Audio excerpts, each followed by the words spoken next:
Learn Igbo sentences used in daily life. Igbo, English. Number 1 sentence says, "Ị nwere ike inyere m aka?"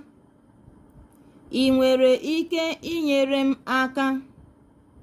Can you help me?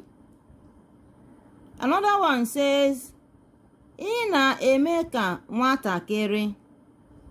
Ị na-eme ka nwatakịrị.